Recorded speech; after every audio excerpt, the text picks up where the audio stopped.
యావత్ తెలంగాణ రాష్ట్ర నిరుద్యోగులందరూ చూడండి, ఒంటి మీద బట్టలు లేకుండా ఈ రేవంత్ ప్రభుత్వ అధికారులు మమ్మల్ని అరెస్ట్ చేశారు. ఇంత అహంకారమా? మేమేం చేశామని 19,000 ఉద్యోగాలు ఇవ్వండి అని చెప్తే మా మీద కేసులు, మా మీద ఇలా సెక్షన్లు పెట్టి ఇలా మమ్మల్ని తోసే ప్రయత్నం చేస్తున్నారు.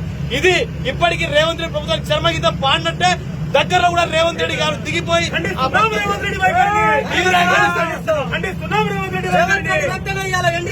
చెప్పడం చాలా బాధాకరం.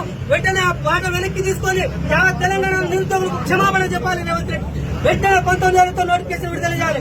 లేకుంటే నీకు అగోపాకాలను తొక్కుతాం రేవంత్ రెడ్డి అని చెప్పి హెచ్చరిస్తాను. నువ్వు గుంపు మేస్త్రి అయితే గుంపు మేస్త్రి, నీ ముఠాకి గుంపు మేస్త్రి అన్నావు. వెంటనే నువ్వు బరాబర్ గా 19,000 ఖాళీ రిలీజ్ చేయాలి. మా నిరుద్యోగులకు క్షమాపణ చెప్పాలని చెప్పి రేవంత్ రెడ్డికి హెచ్చరిస్తా ఉన్నాం.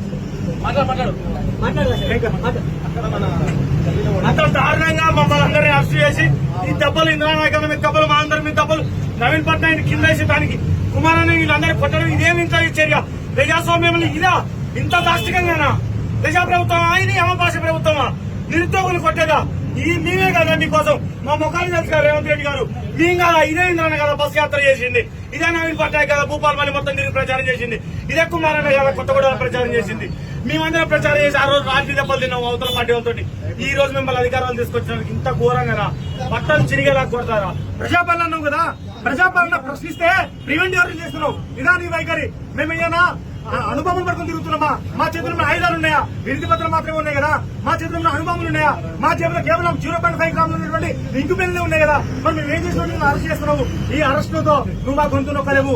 ఒక్కరిని నొక్కునేమో 1,00,000 మంది పుట్టుకొస్తారు. ఖబర్దార్ రేవంత్ రెడ్డి గారు, ఇన్నాళ్ళు మిమ్మల్ని చాలా గౌరవప్రదంగా మాట్లాడే కానీ ఇలా మీ వైఖరి చూస్తే ఇలా మాకు సిగ్గు అనిపిస్తుంది. తెలంగాణ రాష్ట్రంలో ఎందుకు రాని ఆయన ఇలా గెలిపించాలని చెప్పేసి మాకు మేము సిగ్గులేటువంటి వైఖరి మీరు చేస్తున్నారు. కాబట్టి తక్షణమే మీరు ఏదైతే 5,000 ఉద్యోగాలు ఇద్దామని చెప్పి అనుకుంటున్నారో దాన్ని తక్షణంగా మీరు విత్డ్రా చేసుకోవాలి. 19,000 రద్దు చేయాలి. 18 వయోపరిమితి కానిస్టేబుల్ 30 సంవత్సరాలు ఇవ్వాలి.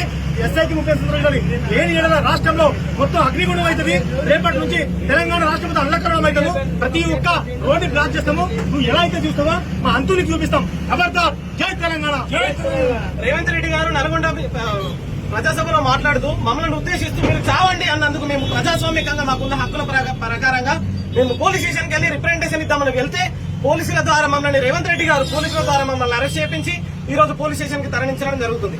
ఇందులో మమ్మల్ని ఎంట్రీ తాగుతూ బావిలో దూకి చావమని ఆయనకు ఎవరు ఇచ్చారు ఈ హక్కు? మేమే కదా నిన్న ఆ సీట్ లో కూర్చోబెట్టింది. మళ్ళీ మేము తలుచుకుంటే మా సీట్ ఖాళీ కదా. మమ్మల్ని ఎందుకు ఉద్దేశిస్తే ఈ విధంగా మాట్లాడుతున్నాము అని మేము ఇప్పుడు హెచ్చరిస్తున్నాము. తక్షణమే మీరు ఇచ్చిన ఫైనాన్స్ కమిషన్ నుంచి వచ్చిన జీవోని అదే కాకుండా మరికొన్ని ఉద్యోగాలకి ఫైనాన్స్ కమిషన్ నుంచి యాక్సెప్ట్ ఇస్తూ మాకు తక్షణమే 19,000 ఉద్యోగాలను భర్తీ చేస్తూ మమ్మల్ని అన్న మాటలకి మీరు క్షమాపణ మాకు కోరుతూ మీరు బహిరంగంగా క్షమాపణ చెప్పాలని కోరుతున్నాము. దీనిపై పోలీసు వారు చట్టారీత్యా చర్య తీసుకుని మాకు న్యాయం చేయగలరు.